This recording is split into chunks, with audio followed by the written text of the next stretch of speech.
नमस्कार, मैं निखिल रंजन। आप देख रहे हैं DI न्यूज। आज हम पहुंचे हैं असली देसी पार्टी के कार्यालय में और वहां हम बात करेंगे ललन यादव जी से, जो इस पार्टी के राष्ट्रीय अध्यक्ष हैं। इस पार्टी को इस बार पटना में और बिहार विधानसभा में वो किस तरह से उतारेंगे और किस तरह से इस बार बिहार विधानसभा में बड़ी पार्टियों का मुकाबला करेंगे।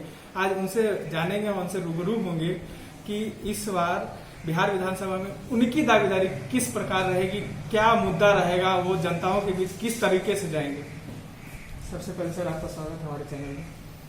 चलिए, ढेर सारी शुभकामनाएं के साथ आपका भी स्वागत है। सर, आपकी पार्टी इस बिहार विधानसभा में पहली बार कदम रखी है, तो आप इस बार किस मुद्दों से लेकर और किस तरीके से बिहार लोगों के बीच जाएंगे? देखिए, बिहार बदनाम हुआ है भ्रष्टाचार तेरे लिए, तेरे लिए, तेरे लिए। घूसखोरी बिहार की सबसे बड़ी कमजोरी।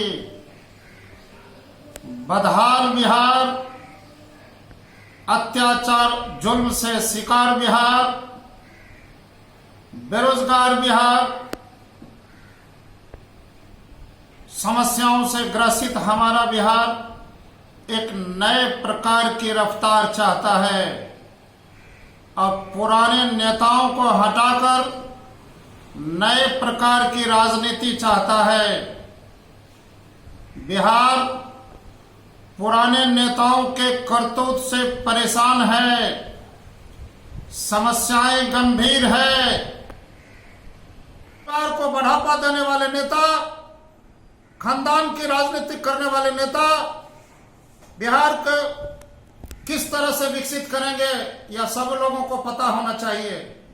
बिहार अब स्वच्छ राजनीति करना चाहता है। बिहार को नई दिशा देने की जरूरत है और इस मामले में जिस तरह से बिहार की प्रतिष्ठा धूमिल हुई है, यह दुनिया को मालूम है। इसीलिए बिहार के युवाओं से, छात्रों से, बुजुर्गों से अपील करते हैं कि आइए बिहार को विकसित बनाने के मुख्य धारा में आप लोग भी शामिल होइए और नए बिहार बनाने की पहल कीजिए। देखिए, मुजरिम वो नहीं जो कैद में है, मुजरिम वह भी नहीं जो फरार है। असली मुजरिम वह है जो तख्त पर बरकरार है, तख्त पर बरकरार है। पुराने नेताओं को भी हम खबर भेज देना चाहते हैं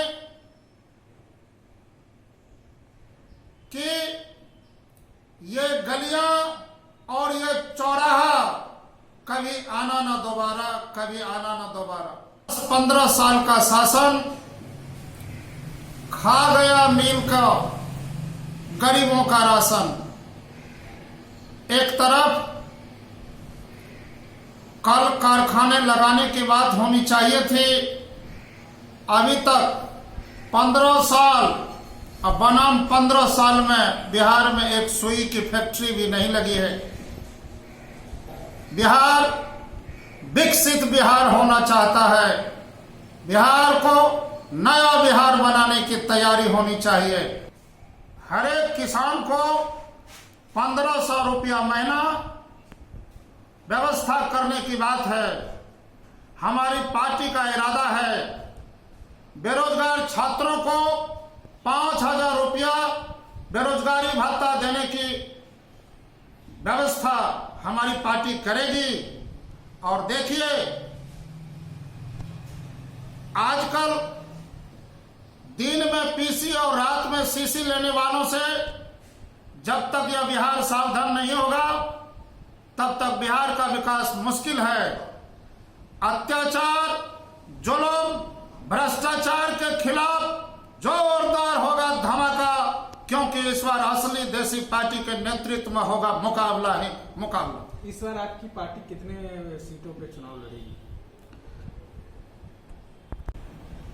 एक सुपर गठबंधन का ऐलान हुआ है, जिस पार्टी में 11 दल शामिल हुए हैं। सब लोगों की सहमति से, सब लोगों के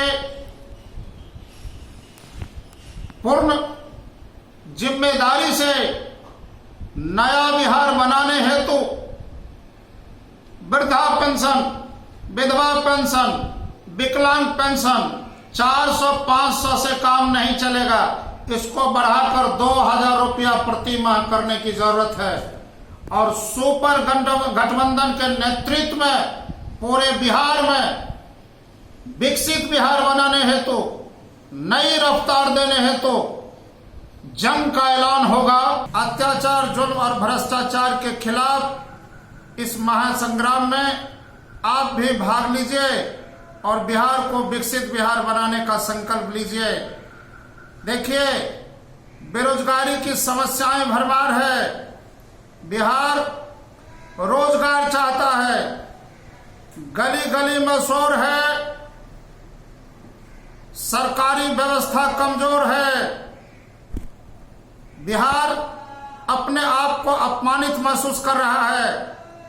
आज कोरोना के विश्व महामारी में समूचा हिंदुस्तान यह जान गया कि बिहार विकसित बिहार नहीं बल्कि मजदूरों का बिहार है। इसीलिए बिहार को बदनाम करने वाले भ्रष्ट नेताओं को और कमीशन और घूसखोरी और रात में सीसी लेने वालों की कमी नहीं है। अब जरूरत है हर एक किसान को 1500 महीना देना चाहिए। खाद और बीज मुफ्त में व्यवस्था होनी चाहिए। सरकार की योजना लूट की सबसे बड़ी खोजना, लूट सको तो लूट और नहीं तो सरकारी राशि जाएगा छूट। इसी इरादे पर बिहार चल रहा है। बिहार का विकास इस रास्ते से संभव नहीं है। इसलिए बिहार के सरकारी राशि का सदुपयोग होना चाहिए। बिहार की मजबूरी है कि 15 साल और 15 साल की सरकार को हटाना जरूरी है। या कैसी मजबूरी है कि बिहार का विकास अभी तक अधूरी है, अभी तक अधूरी। आरजेडी, जेडीयू जैसे बड़ी पार्टियों को खुला चैलेंज इन्होंने दे दिया है। इन्होंने कहा कि इस बार अगर वो इस बार बिहार विधानसभा में अपनी सीट लाते हैं तो बिहार का विकास, बिहार की जनता और बिहार को युवाओं के साथ खड़े रहेंगे, उनका विकास करेंगे। इसी तमाम छोटी बड़ी खबरों के लिए बने रहें DI न्यूज के साथ।